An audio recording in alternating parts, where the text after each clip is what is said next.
নাতি কাঁধে লইয়া পড়ে আছো, নাতি পাইয়া কি আমি আল্লাহর কথা ভুলে গেছো?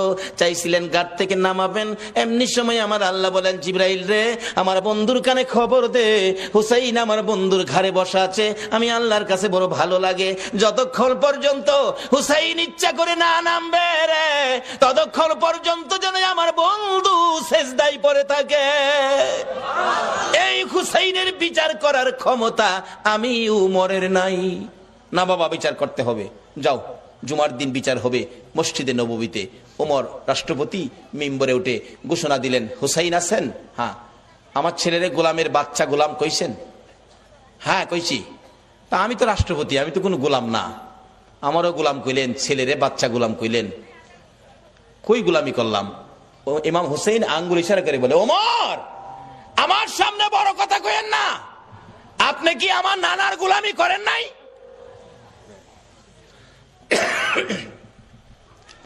ওমর দুইটা চোখের পানি গাল বেয়ে বেয়ে জর্জর করে ছেড়ে দিলেন।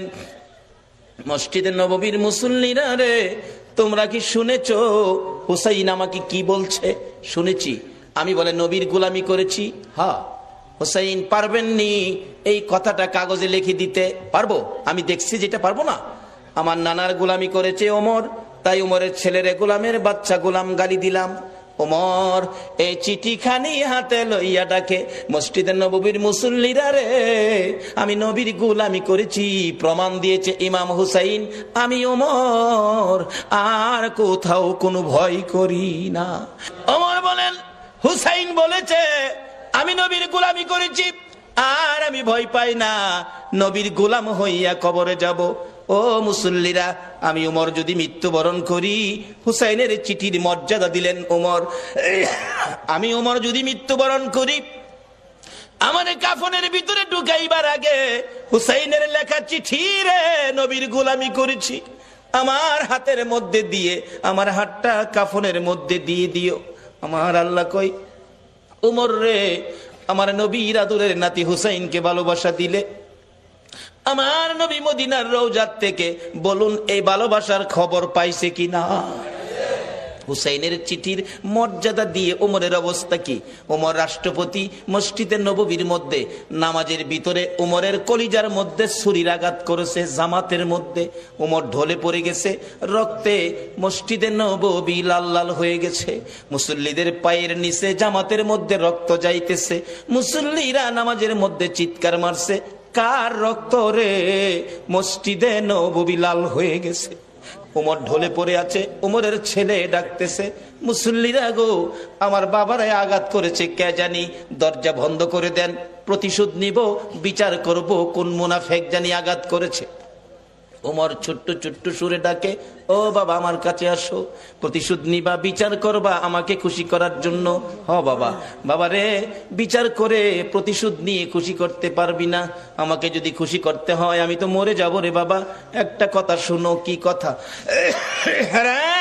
ছেলে, নবীজির রওজার পাশে আমার ভাই আবু বকর ঘুমাইছে, আর একটা জায়গা খালি আছে রে ছেলে, আমাকে যদি খুশি করতে হয় মা আয়েশা সিদ্দিকার কাছ থেকে অনুমতি নিয়ে আসো, আমি উমরকে নবীজির পাশে নি শুয়াইতে পারো। নবীর পাশে যদি আমারে শুয়াইতে পারো রে, আমি উমর খুশি হইয়া যাইব। অথচ তখনও তিনি রাষ্ট্রপতি, ইচ্ছে করলে গায়ের জোরে শুইতে পারতেন, কিন্তু ইসলাম কোনদিন গায়ের জোর ব্যবহার করে না। নবীরে মানেন, সব বুঝে আসবে। দৌড়ে গেলেন উমরের ছেলে, মা আয়েশা সিদ্দিকা, আমার বাবাকে ছুরির আঘাত করেছে, বাবার মৃত্যু হয়ে যাবে, বাবা কাঁদতেছে, নবীজির রোজার পাশে একটু জায়গা এখানে শোয়ার জন্য অনুমতি দেবেন? মা আয়েশা ভাবতেছেন, ইচ্ছে ছিল আমি এখানে শুইব নবীজির পাশে, এক পাশে আমার বাবা আবু বকর, আরেক পাশে আমি শুইব। ওমর অনুমতি চাইলেন, কি বলবো? আচ্ছা আপনি এখন যান, আমি একটু পরামর্শ করি। উমরের ছেলে চলে গেছে, বাবা অনুমতি হয় নাই, তুমি আবার যাও। আবার যাও। আবার আয়েশা দেখে মা আয়েশা সিদ্দিকা নবীজির রওজার পাশে দাঁড়িয়ে আছে, প্রশ্ন রাখতেছেন, নবী গো, উমর আপনার পাশে শুইতে চাই, ইচ্ছে ছিল আমি আয়েশা আপনার পাশে শুইব। হুজুর আপনার পাশে শুইব? আমি আয়েশা না উমর? আমার নবী হুসাইনের চিঠির মর্যাদা দেওয়ার কারণে রোজার ভিতর থেকে নবী ডাকতেছে, রে আয়েশা, আয়েশা রে, আমার উমরকে আমার পাশে শুয়ার অনুমতি দে। নবী ডাইকা ডাইকা পাশের বিছানায় শুয়াইলেন। নবীর আদরের নাতি হুসাইনের চিঠির মর্যাদা দিলে নবী যদি ডাইকা ডাইকা পাশে শুয়াই গো, এই নবীর চিঠির মর্যাদা সরাসরি দিলে বলুন বিপদে পড়লে নবী আমাদের পাশে আসবে কিনা? বাবারা ভাইয়েরা, মরতে হবে, মরার আগে আসুন রাস্তাটা ক্লিয়ার করি। নবীর চিঠির মর্যাদা দেই। নবী বলেছে কাফা বিল মাউতি ওয়াইজান, একটা চিঠি হলো একটা ওয়াজ যথেষ্ট, মৃত্যুর কথা স্মরণ। আরেকটা চিঠি হলো আদ-দুনিয়া ও মাজরাতুল আখিরা, এই জগৎ থেকে আখিরাতের বাজার আমাদের করতে হবে। কিন্তু দুনিয়ার বাজার করলাম, আখিরাতের বাজার নাই। মরে দেখেন আপনার কিছুই দুনিয়ার সঙ্গী নাই। আরে মা বাবার কথা মতো যে জন চলে না, বলুন মা বাবার কথা মতো যে জন চলে না, আল্লাহ নবীজির দয়া তারা পাবি না। হায়রে আল্লাহ নবীজির। মা বাবাকে দুঃখ দিলে নামাজ রোজা যাই বিফলে, মা বাবাকে দুঃখ দিলে নামাজ রোজা যাই বিফলে, মার কলি যায় আগা দিলে খোদা সহে না, মার কলি যায় আগা দিলে খোদা সহে না, আল্লাহ নবীজির দয়া তারা পাবি না। হায়রে আল্লাহ নবীজির। মা একটা চিৎকার মারছে, কবিরাজ আমি মা রাজি আছি। একজন শুধু রাজি হইছে, বলুন এই ব্যক্তিটা কে? জোরে বলুন কে? কোন মা রে? আমার নবী বলেছে এই মায়ের পায়ের নিচে তোমার জান্নাত। বাবারে, আর যাই করো না করো, মা বাবার মনে কষ্ট দিও না। মা বলেন কবিরাজ আমি রাজি আছি। কবিরাজ বলেন মা কেউ রাজি হলো না, আপনি কেন রাজি হলেন? মা দুঃখের কথাগুলো বুঝাইতে চাইতেছে, কবিরাজ রে, এই সন্তান যখন আমি মায়ের পেটে ছিল 10 মাস 10 দিন, কোন রাত সারা রাত আমি ঘুমাইতে পারি নাই, দাঁড়ায়া দাঁড়ায়া কাটাইছি। যেদিন বাবা দুনিয়ায় আসবে রে কবিরাজ, প্রথম দিনের ব্যথা সহ্য করেছি, কারো কাছে কই নাই। দ্বিতীয় দিনের ব্যথা জিহ্বা কামড়ায় সহ্য করেছি।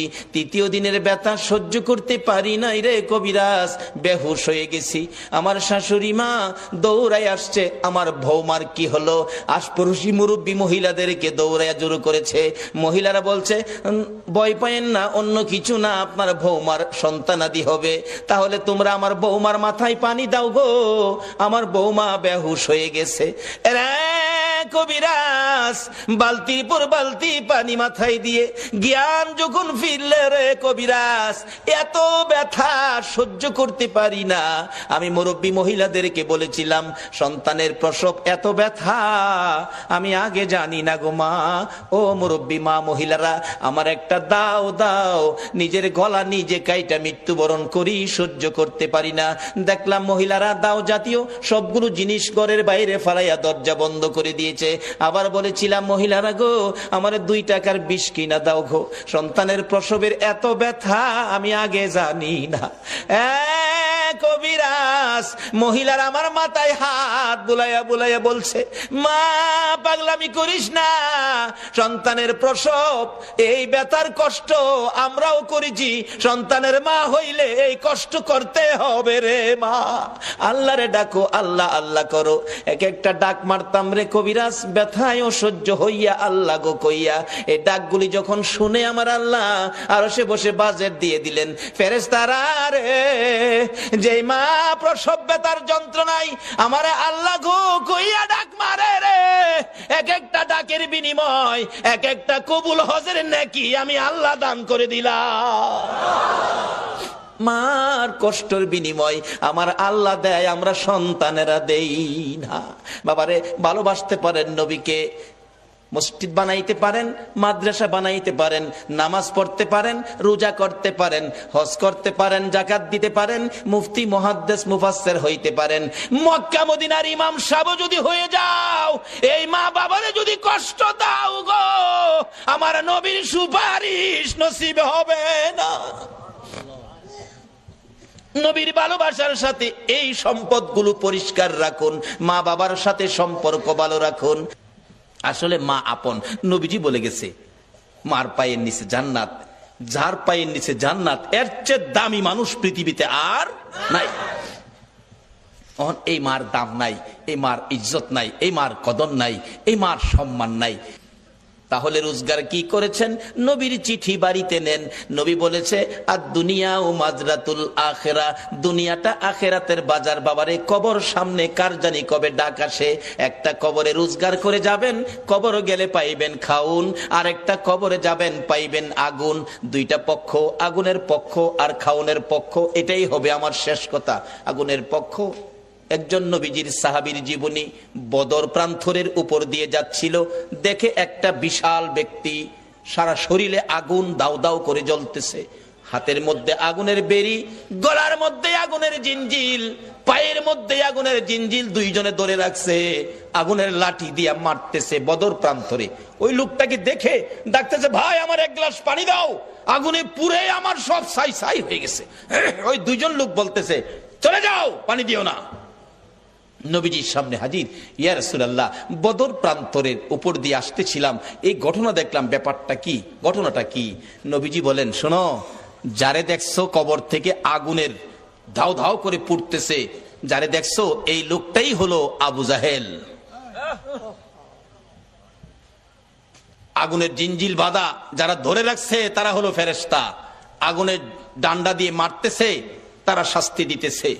এইভাবে শাস্তি চিরকাল তার হবে কবরের মধ্যে। এই আগুন দাউ দাউ করে জ্বলবে। আমার কাছে পানি চাইছিল, পানি দিতে নিষেধ করলো, তার কপালে পানি নাই, পানি কোনোদিন সে পাবে না। নবীর পক্ষ নেয় না বিদায়, আবু জাহেলের কবরে আগুন। আর আপনারা যারা নবীর পক্ষ নিলেন, নবীর পক্ষে কবর গেলে কি এটাই হবে শেষ কথা? আমার নবীর একজন আদুরের ভালোবাসার সাহাবী ছিলেন, মদিনার ঘটনা। যেই সাহাবীটার নাম কিতাবে আসছে আসওয়াদ, আরবি হলো আসওয়াদ, বাংলা হলো কালো, কালামিয়া। নবীজি একদিন ডাকে, আসওয়াদ বিয়ে করছো? জি না হুজুর। বিয়ে করবি? হুজুর বিয়ে করুম, যে আমি তো কালো, কেউ পছন্দ করে না। নবী বলেন, আমি তোমার বিয়ের ব্যবস্থা করব। আচ্ছা, নবীর পক্ষে গেলে বলুন, নবী বিয়ের ব্যবস্থা করবে না? আমি ব্যবস্থা করব। হুজুর আপনি করবেন? আচ্ছা ঠিক আছে। নবীজি একটা চিঠি লিখছে, আসওয়াদ এই নাও, এই চিঠিটা মদিনার বড় বাড়িটা আছে না, বড় বাড়ির মালিকের হাতে দিও। বড় বাড়ির মালিক যায় দেখে বাড়ির সামনে বসা, আসসালামু আলাইকুম চাচা। ওয়ালাইকুম সালাম ভাতিজা। নবীজি চিঠি পাঠাইছে। আরে বলো কি, বসাতে দাঁড়ায় গেছে। নবীর চিঠি খুলে দেখে লেখা, তোমার সুন্দরী মেয়েটাকে আমার কালো সাহাবীর কাছে বিয়ে দিয়ে দাও, ইতি রাহমাতাল লিল আলামিন। চুমা খাইয়া বুকে লাগাইছে, হাই হাই কি ভাগ্য, নবী চিঠি পাঠাইছে, আমার সুন্দরী মেয়েটাকে কালো সাহাবীর কাছে বিয়ে দিতাম। কিতাব লেখে মেয়েটা এত সুন্দরী ছিল, মদিনার মধ্যে এর চেয়ে সুন্দর কোনো মেয়ে ছিল না। এই জন্য মদিনার মানুষ তারে মদিনার হুর কইয়া ডাকতো। কিতাবে আসছে হুরে মদিনা। এই নবীর পক্ষ ধরুন, কে বসে আছো নবীর পক্ষে? কার সেই নসিব? চিন্তা করতেছে, সাহাবীটা লিখলো কালো, মেয়েটা সুন্দর, কালো। নবীজি লিখছে, মানতে হবে। ছেলেটা যে কালো, কেমন কালো জানি, চায় দেখতেছে ভালো করে, চায় দেহে, আরে বাবারে একবারে জাহাজ মার্কা। আসলে এমন কালোই ছিল। এখনো মদিনায় কালো বংশের লোক আছে, গেলে দেখতে পারবেন। আসওয়াদ জি, কালো, আমি একটু মেয়ের সাথে পরামর্শ করলে ভালো হয়, নবীজি পাঠাইছে। বাবা তুমি এখন যাও, তোমার আমি পরে জানাবো, মানে মেয়ের সাথে পরামর্শ করব। যুবক যাইতেছে, আসওয়াদ মনটা কষ্ট, মাথা চুলকায়, হুজুর কইছিলাম না, ওই তো না, মানে পছন্দ করে না। আল্লাহ কো, আসওয়াদ রে, আরে যেই নবী আঙ্গুলি ইশারা করলে আকাশের চাঁদ দুই টুকরা হয়, আর এই নবীর লেখা চিঠি বিফল যাইতে পারে না। আজকে যারা নবীর পক্ষে বসে আছেন, আপনাদের এই কষ্ট বিফল যাইতে পারে না। আমি আবদার করব, এই কষ্টের বিনিময় আল্লাহ যেন নবীর স্বপ্নের দিদার নসিব করে দেয়। মনটা কষ্ট। আল্লাহ কয় না, হবে না, ব্যবস্থা করতেছি। মহিলার মধ্যে আল্লাহ পাক রহম দিলেন, মহিলা দৌড়ায় এসে সুন্দরী মেয়ে। বাবা যুবক আসছিল, কালো, খুশি, মনটা কষ্ট যাইতেছে, ব্যাপার কি? মা এই যে নবী চিঠি পাঠাইছে, তোমার বিয়ের প্রস্তাব, কালো ছেলে, ভাবলাম তুমি রাজি হও কিনা, এই জন্য বিদায় দিলাম। মেয়েটার চিঠিটা হাতে নিয়ে চুমা খাইয়া বুকে লাগাইয়া ডাকে, বাবা এত নিষ্ঠুর কেমনে হইলা গো? যেই নবীর কথা মানার জন্য আমার আল্লাহ বলেছে, এই নবীর কথা আমার বিয়ের প্রস্তাব। বাবা আমি কালো আর সুন্দর বুঝি না, আমি নবীর কথা মানি রে। ও সোনার বাংলার ভাইয়েরা, মা বোনেরা, যে ইয়াসরিব নামের পাথর আর বালুর দেশ, এই নবীর কথা মাইনা নবীর ভালোবাসা দিয়ে যাইয়া দেখো সোনার মদিনা হইয়া গেছে। আজকে সোনার বাংলা নাম দিয়ে নবীর ভালোবাসা দিতে পারলাম না, বিদায় সোনার মানুষ হইতে পারলাম না। মদিনার মহিলারা পর্যন্ত আমার নবীরে কত ভালোবাসে। নবী জীবনী, নবী যুদ্ধে রওনা হলেন, একজন মহিলা 6 মাসের একটা বাচ্চা ছেলে কোলে লইয়া রাস্তায় দাঁড়াইয়া দাঁড়াইয়া কান্দে। আমার নবী বলেন, মহিলারে বাচ্চা কোলে লইয়া কান্দো, ব্যাপার কি হুজুর? মহিলারা যুদ্ধে যাওয়া নিষেধ হয়ে গেছে, আমার আর কেউ নাই গো, আপনার পক্ষে কারে আমি যুদ্ধে দিব? ও মা বোনেরা, তোমার কোন সন্তান এই মাহফিল কমিটির সদস্য গো? তোমার ভাগ্য ভালো, ওই মদিনার মহিলা নবীর পক্ষে দেওয়ার জন্য কুলের সন্তান লইয়া দাঁড়াইয়া রইছে।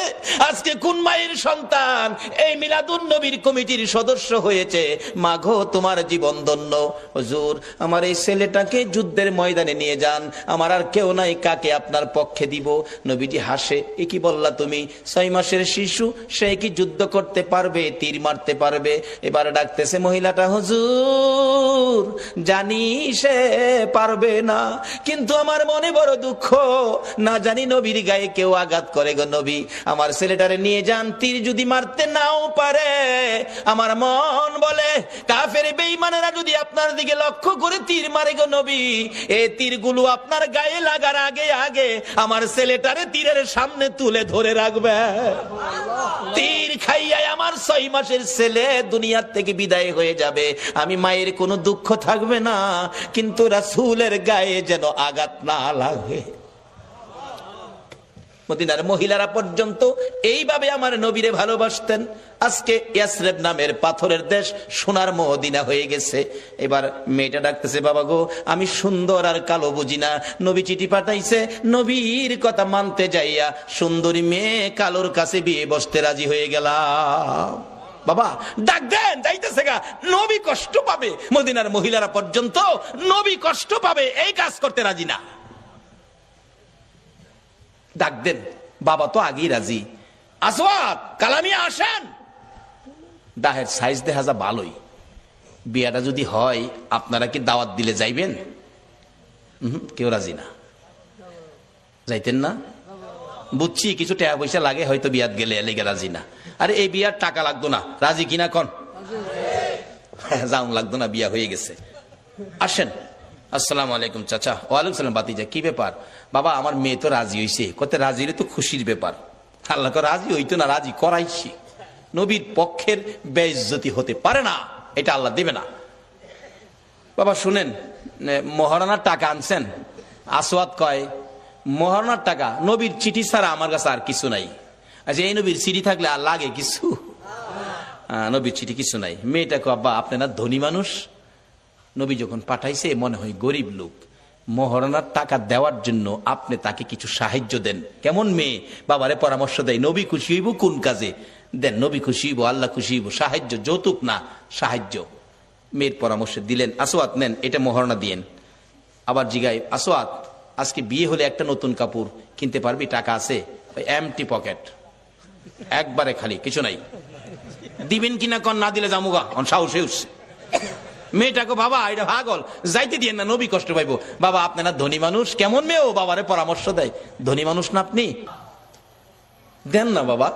একটা কাপড়ের টাকা দিলেন, মহারানার টাকাও বাবা দিলেন। লইয়া সোয়াত মদিনার মার্কেটে বিয়ের বাজার করবে। কাপড়ের দোকানে ঢুকলেন, দোকানদার কাপড় দে, সুন্দরী মেয়ে বিয়ে করব, দেখেন কোনটা নিবেন কোনটা না। আসওয়াত দেখতেছে কোনটা নিবে কোনটা না। এমন সময় শুনে রে রাস্তা দিকে যেন পাগলের মতো দৌড়ায়, এতিমের মতো কান্দে আর ডাকে, রে মদিনার দোকানদারেরা, ও মদিনার যুবকেরা,